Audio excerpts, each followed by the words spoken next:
നമ്മൾ കഴിഞ്ഞ വീഡിയോയിൽ പറഞ്ഞ ക്ലെയിം റിജക്ഷൻ ആവാണ്ടിരിക്കാനുള്ള കാര്യങ്ങൾ എന്തൊക്കെയാണ് നമ്മൾ ചെയ്യേണ്ടത്, ഒരു പോളിസി എടുക്കുമ്പോൾ തന്നെ നമ്മൾ ശ്രദ്ധിക്കേണ്ട കാര്യങ്ങൾ എന്തൊക്കെയാണ് എന്നുള്ളതാണ് ഞാനിവിടെ പറയുന്നത്. ഇപ്പോഴും മേജറായിട്ട് നമുക്ക് ക്ലെയിം റിജക്ഷൻസ് വരുന്നത് പ്രീ എക്സിസ്റ്റിംഗ് ഡിസീസസിന്റെ അതിനെക്കുറിച്ച് മറച്ചു വയ്ക്കുന്നതോ അല്ലെങ്കിൽ ആ ഇൻഫർമേഷൻസ് തെറ്റായി നൽകുന്നതോ കൊണ്ട് നമ്മൾ ഹോസ്പിറ്റലിൽ അഡ്മിറ്റ് ആകുന്ന സമയത്ത് പല ഡോക്യുമെന്റ്സും പ്രീ എക്സിസ്റ്റിംഗ് ഡിസീസസ് ഉള്ള രോഗികളുടെ അടുക്കൽ നിന്ന് ചോദിക്കുന്നുണ്ടാവും. അപ്പോൾ അത് കൃത്യമായിട്ട് നമുക്ക് നൽകാൻ സാധിക്കില്ല. അല്ലെങ്കിൽ പ്രീ എക്സിസ്റ്റിംഗ് ഡിസീസസിനുള്ള വെയിറ്റിംഗ് പീരീഡ് നമ്മൾ പാസ് ചെയ്തിട്ടുണ്ടാവില്ല. അതായത് ചില ഡിസീസുകൾക്ക് 2 വർഷം തൊട്ട് 3 വർഷമായിട്ടുള്ള കാലാവധി കമ്പനികൾ പറയുന്നുണ്ടാവും. ആ കാലാവധി അതിന് മുമ്പായിട്ട് നമ്മൾ ക്ലെയിമിന് അപ്രോച്ച് ചെയ്യുന്ന സമയത്ത് ആ ക്ലെയിം റിജക്ട് ആവും. പക്ഷേ ഈ പ്രീ എക്സിസ്റ്റിംഗ് ഡിസീസുകൾ ഉണ്ട് എന്ന് പറഞ്ഞാൽ നമുക്കിത് തീർച്ചയായിട്ടും പൂർണ്ണമായും സത്യസന്ധരായിട്ടിരിക്കുക എന്നുള്ളതാണ് ഒരു കോഴ്സ് എടുക്കുമ്പോൾ ഏറ്റവും വേണ്ട ഇമ്പോർട്ടന്റ് ആയിട്ടുള്ള കാര്യം. അതിന് ഏജൻസ് അല്ലെങ്കിൽ ഏത് സംവിധാനം വഴിയാണെന്നുണ്ടെങ്കിലും നിങ്ങളൊരു ഹെൽത്ത് ഇൻഷുറൻസ് പോളിസി എടുക്കുന്ന സമയത്ത് ഇതൊന്നും ഇതൊന്നും ഇൻഫോം ചെയ്യേണ്ട കാര്യമില്ല എന്ന് ആര് പറഞ്ഞു കഴിഞ്ഞാലും അത് തെറ്റായ കാര്യമാണ്. നിങ്ങളെ കുറിച്ചുള്ള പൂർണ്ണമായിട്ടുള്ള ഹെൽത്ത് കണ്ടീഷൻസ് കമ്പനിയോട് തുറന്നു പറഞ്ഞിരിക്കണം. ഏതെങ്കിലും രീതിയിൽ കുട്ടിയായിരുന്ന സമയത്ത് ഒരു സർജറി നടന്നിട്ടുണ്ട്, ബൈപ്പാസ് സർജറി നടന്നിട്ടുണ്ട്, അല്ലെങ്കിൽ വേറെ ഏതെങ്കിലും രീതിയിലുള്ള സർജറികൾ വന്നിട്ടുണ്ട്, അല്ലെങ്കിൽ കുട്ടിയായിരുന്ന സമയത്ത് അല്ലെങ്കിൽ ഏതെങ്കിലും ഒരു സമയത്ത് നിങ്ങൾക്ക് ഏതെങ്കിലും ഡിസീസ് കൊളസ്ട്രോൾ, ഡയബറ്റിക് അങ്ങനെയുള്ള കാര്യങ്ങളൊക്കെ കണ്ടിട്ടുണ്ട്, പിന്നീട് അത് കണ്ടിട്ടില്ല. അപ്പൊ ഇങ്ങനെയുള്ള ഇൻഫർമേഷൻസ് നിങ്ങൾ കൃത്യമായിട്ട് കൊടുക്കുക.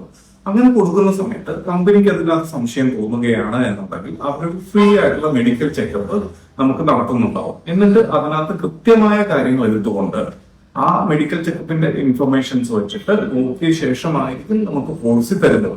ഇല്ല എന്നുണ്ടെങ്കിൽ പോളിസി ചിലപ്പോൾ റിജക്ട് ആവുന്നുണ്ടാവും. ഒരു സെയിൽസ് ഏജന്റ് ചിലപ്പോൾ ഇതിനകത്തൊക്കെ പറയാൻ നിങ്ങൾ അത് ചെയ്യേണ്ട കാര്യമില്ല, നിങ്ങൾക്ക് പറയേണ്ട കാര്യമില്ല എന്ന്. പക്ഷെ നാളെ ഒരു ക്ലെയിം റിജക്ഷൻ വന്നു കഴിഞ്ഞാൽ ഈ പറയുന്ന ഏജൻസിനൊന്നും തന്നെ നിങ്ങളെ ഹെൽപ്പ് ചെയ്യാൻ സാധിക്കില്ല.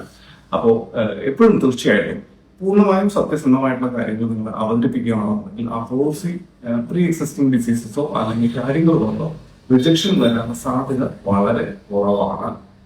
ഇനി രണ്ടാമത്തെ കാര്യം, അതിനകത്ത് മേജറായിട്ട് വരുന്ന ഒരു കാര്യമാണ് ഡോക്യുമെന്റ്സ് ഗ്യാപ്പ്. അതായത് നമ്മൾ കമ്പനി ചോദിച്ചിരിക്കുന്ന ഒരു ഡോക്യുമെന്റ് ഒന്നായിരിക്കും, നമ്മൾ കൊടുക്കുന്ന ഡോക്യുമെന്റ് വേറെ ആയിരിക്കും. ഇതുകൊണ്ട് ക്ലെയിം റിജക്ഷൻസ് വരാം, അല്ല എന്നുണ്ടെങ്കിൽ ക്ലെയിം അപ്രൂവ് ആവുന്നത് ഡിലേ ആകാം.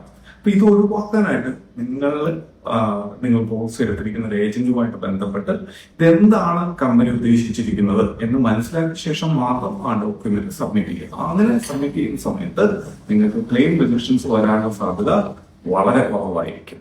ഇനി മൂന്നാമത്തെ കാര്യം എന്ന് പറയുന്നത് ചില ക്യാഷ്ലെസ് ഫെസിലിറ്റി ഇല്ലാത്ത ഹോസ്പിറ്റലുകൾ ആണ് എന്നുണ്ടെന്നുണ്ടെങ്കിൽ, അല്ലെങ്കിൽ ആ പർട്ടിക്കുലർ കമ്പനിക്ക് ക്യാഷ്ലെസ് ഫെസിലിറ്റി ഇല്ല എന്നുണ്ടെങ്കിൽ ആ സമയത്തും അവിടെ റീഇംബേഴ്സ്മെന്റിന് പോകാം, ക്യാഷ്ലെസ് ഫെസിലിറ്റി അവിടെ കിട്ടുന്നുണ്ടാവില്ല. ഇതിന് എന്താ ചെയ്യേണ്ടതെന്ന് വെച്ച് കഴിഞ്ഞാൽ പോളിസി എടുക്കുന്ന സമയത്ത് തന്നെ നേരത്തെ വീഡിയോ പറഞ്ഞമാതിരി തന്നെ നമ്മളുടെ പ്ലാനിന്റെ അല്ലെങ്കിൽ നമ്മൾ എടുക്കുന്ന കമ്പനിക്ക് നമ്മുടെ ചുറ്റുപാടുമുള്ള ഹോസ്പിറ്റൽ നെറ്റ്വർക്കുകളിൽ ക്യാഷ്ലെസ് ഫെസിലിറ്റി അവൈലബിൾ ആണോ എന്ന് നമ്മൾ ചെക്ക് ചെയ്യണം.